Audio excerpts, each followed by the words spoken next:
Hey guys, I'm Gary Rosberg with America's Family Coaches. Barb and I love to coach families as your marriage coaches. And when I think back what Solomon said in Proverbs 4:23, when he said, above all else, guard your heart, for it's the wellspring of life. And yet there are times when a guy puts down the guard. And I want to talk to you about how to clean it up with your wife when you've done that. And marriages don't just go bad. Here's what happened, guys, is you begin to get deceived by the enemy of God, and you begin to drift away from the moorings that God has established for you.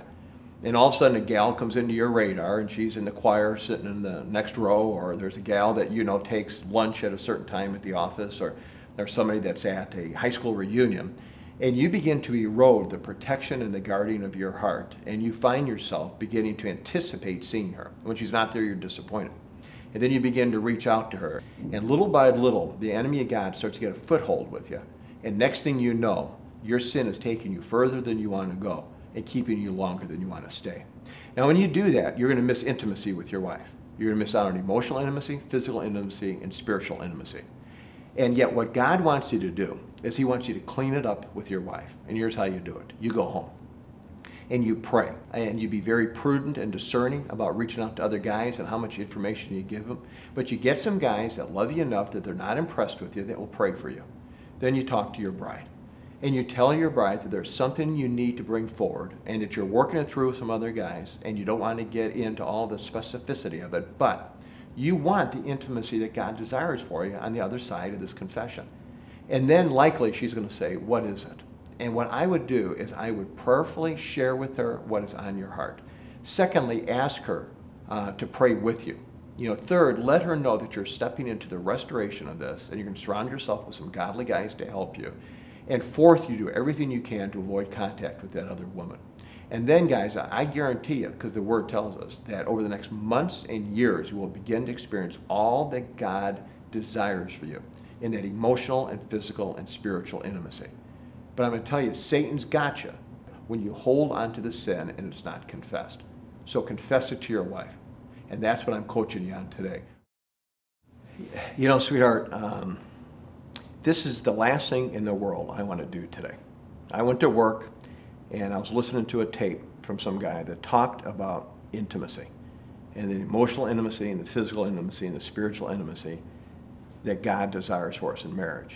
And then he said something that I can't shake, and that is, if there's stuff being carried around in my gut and my experience that it's secret sin, I'll never experience all that God wants me to experience.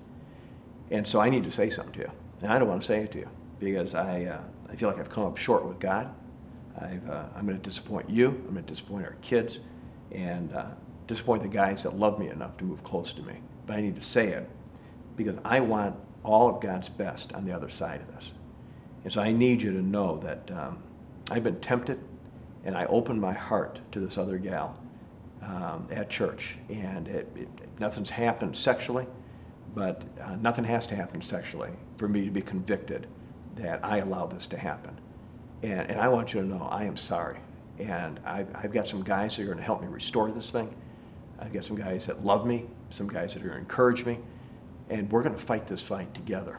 And I know this is brand new to you, and I'm probably going to feel a little bit better that I've confessed it, and you're going to feel worse. But I want you to know that I'm going to walk through this with you. I love you.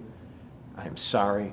And I promise you that I'm going to guard my heart, because that's what I'm instructed in the Word to do. And I'm going to go to the next level of God, all that God desires between you and me. And I know you got questions for me, and you can ask me, and I want to be a clean slate. And it may take some time, but we're going to get to the other side of this. I love you, and I honor you, and I cherish you. And thanks for being my wife.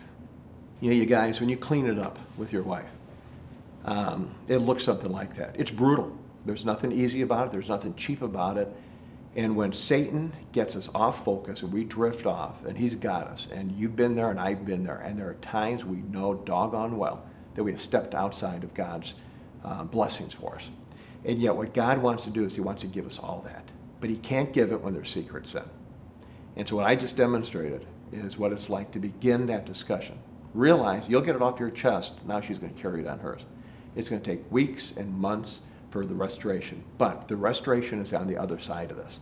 So guys, on the front end, above all else, guard your heart, for it's the wellspring of life. On the other end, if you've blasted through the guardrails, know that God is not done with you.